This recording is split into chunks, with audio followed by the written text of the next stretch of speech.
जय माता दी समस्त को देवांजलि कुकिंग चैनल को स्वागत करुच्ची सांग मैंने आज मु आलू भजा रेसिपी शेयर करी सेमती तो समस्त घरे आलू भजा आपण मैंने निहाती बनाऊे यहाँ किसी बड़ कथा नुह किंतु आज मु एमती गोटे मसला चटपटा मसला देकी आज आलू भजा बनैबी जहाँ को आप देखिले बा बनैकी खाइले बारंबार एमती ही बनैकी खाइबा इच्छा हम बहुत ही चटपटा बहुत ही टेस्टी आउ पखाल सहित तो पूरा बेस्ट कॉम्बिनेशन सेमती आप रुटी सहित भी खाई पारे किसी असुविधा नहीं। चलतु ताहले स्टार्ट करवा प्रथम यापाई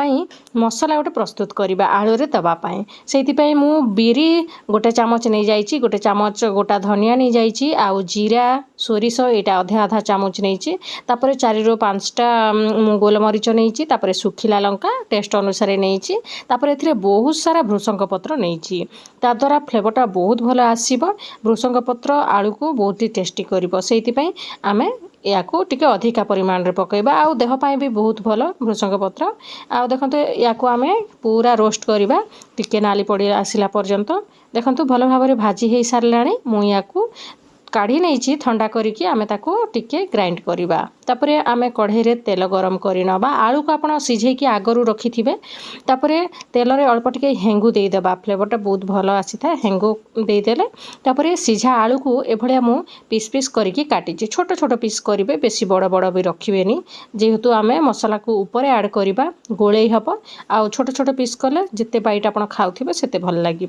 देखो आलू को एबे आमे किछि समय तेल सहित भलसे भाजी हवापाई देवा टिके ऊपर टिके ब्राउन हवा पर्यंत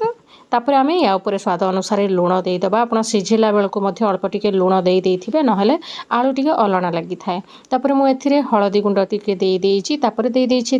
टिके आमचूर पाउडर फ्लेवर भल आसीबो जदि आपनक पाखरे आमचूर पाउडर नाही तापले आपण टिके लेबू रस भी देई परिबे किंबा न देले भी किछि असुविधा नुह तापर या किसी समय देखो भाजी सारी एबे आमे जो मसलाटा को ग्राइंड कर रखी थे ताकू या ऊपर देदेबा पूरा भल भाव गुंड करेंगे ताद्वारा आलू रे भलसे कोटेड हो पार आ बहुत भल लगे सांग मैंने सिंपल आलू भजा को भी आप